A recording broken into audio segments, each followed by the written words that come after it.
እንኳን ለገና በዓል በአገር ውስጥም ከሀገር ውጭም ላላችሁ ወዳጆች ጓደኞቻችን ለሁላችሁም ለቤተሰቦች እንኳን ለገና በዓል አደረሳችሁ እንላለን። እንኳን አብሮ አደረሰን። አሁን ደግሞ በጣም የሚያጓጓ ብዙ አርቲስቶች የተሳተፉበት ምንወደው አንድ ፕሮግራም አለ። የኢቢኤስ ፕሮግራም ምርጡ ገበታ ላይ ደርስ እውነት ነው። ምርጡ ገበታ በጣም አምሮበታል። ኪችኑ ራሱ በጣም አምሮበታል፣ ተውቧል። የቢላ ሽልማት አለ። ከዛ በተጨማሪ ደግሞ 2.6 ሚሊዮን ነው የመጨረሻው ሽልማቱ። የዚህ የበዓሉ ግን አይደለም። የበዓሉ በልዩ ሁኔታ የጥበብ ሰዎች የተሳተፉበት ነው። ግን ምርጡ ገበታ ምናልባት በኢትዮጵያ ታሪክ ትልቁ ሽልማት ይመስለኛል። 2.6 ሚሊዮን ታሪክ ተቀይሮ ማስታወቂያውም እየሄደ በቃ ሼፎቹ ሲገቡ አከባባቸው ምናምን እኔ ምናምን ተፈሰለ ክላስ ፕላስ ነው ይሁን ምን ነው ሼፍ ባረገኛ አስባለኝ። አሸናፊዎቹ ደግሞ ትንሽ አነስተኛ ሆና በጣም አሪፍ የምትባል ሬስቶራንት መክፈት የሚችሉበት ነው አይደል? ይሄ በጣም ትልቅ እድል ይመስለኛልና ምግብ መስራት እኛ ቤት ውስጥ ጀምረናል። ከተሳካለ ደግሞ ጊዜው ተመችቶናል። አሁን ምግብ ላይ መስራት ባለሙያ ለመሆን ሶሻል ሚዲያውም ይጠቅመናል። ዮኒና አይቻለሁ ስትለማመድ ለመወዳደር አይደል? ለኔና ግን ትንሽ ቆየት ብትሉ 1-3 አመት ጥሩ ነው። ያቺን ፍርፍር እስክንረሳ ባይሆንነት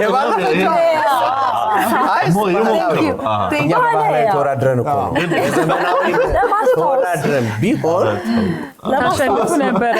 ለማንኛውም ትልቁ ነገር ምንድነው በዚህ ፕሮግራም መግቢያ ላይም ካያችሁ ሼፎቹ የመጡበት መኪና ለሼፎቹ የተሰጠውን ክብር የሚያሳይ ነውና ዳኞቹ የሚመጡበት፣ ስለዚህ በጣም የተከበረ ሙያ ነው።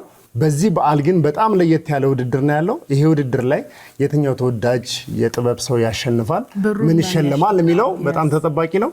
መልካም የገና በዓል ይሁንላችሁ። በያላችሁበት እንግዲህ ተዝናኑ እንላለን። አብራችሁን ቆዩ።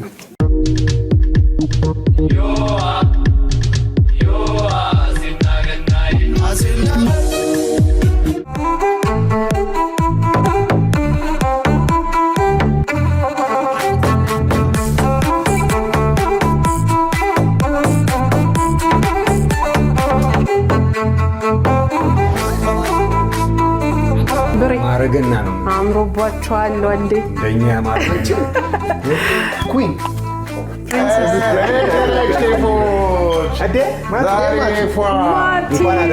እንኳን አደረሳችሁ። አመት በዓል መስሏችኋል? እኔ ጋር ሲደርስ ዋው እንዴት ናችሁ? አምሮባላል እንዴት ነው? በጣም ዛሬ ክሪስማስ ትሪ መሰለ። ክሪስማስ ላይቱን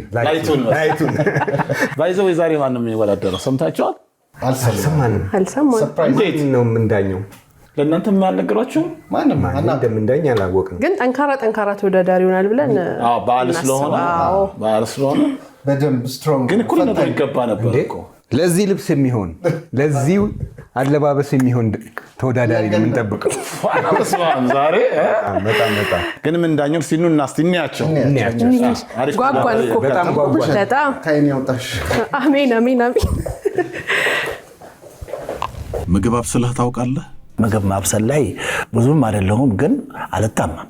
በጣም ብዙ ጊዜ አብስዬ አውቃለሁ። የሚጣፍጥልህ ምግብ ምንድነው? ሻይ ሳፈላ ብዙ ሰው ያደንቀኛል። በአንድ ድስት ራሱ ቀይና ልጫ እሰራለሁ ሳይነካኩ። አይ ብዙ አይነት አለ። ያው እንዳይደነግጡ ይሄን ሲሰሙና አቋርጠው እንዳይሄዱ ነው እንጂ ምግብ ዝርዝሮች ብዙ አሉ መሰራቸው። ምግብ ሰርተህ ብዙ ሰው መግበህ ታውቃለህ? ፍርፍር ሰራርቼ ብዙ ሰው 2 ናቸው፣ ግን አበላላቸው እንደ ብዙ ሰው። አዎ ብዙ ጊዜ አብልቼ አውቃለሁ። አይ ሲበሉ ነው ያየሁት። ቆንጆ ይበላሉ ሰብሰብ ብለው። በዛሬ ውድድር ላይ ለሚፎካከሩ ጓደኞች ምን መልእክት አለ? ባይወዳደሩ ባይነኝ እኔ ባይወዳደሩ አትምጡ፣ ይቅርባችሁ አሉ እንዴ ሊወዳደሩ የመጡ። በዚህ ውድድር ማን የሚያሸንፍ ይመስልሃል? ያው አሸናፊው የታወቀ። ይሄ ለህዝብ ፍርዱንም እይታውንም ትቼዋለሁ። እኔ ነኝ የማሸንፈው። ሌላ ማለት አሁን እንዳለው ቢያውቁም እኔ እርግጠኛ ነኝ እንትን ይሄዳሉ።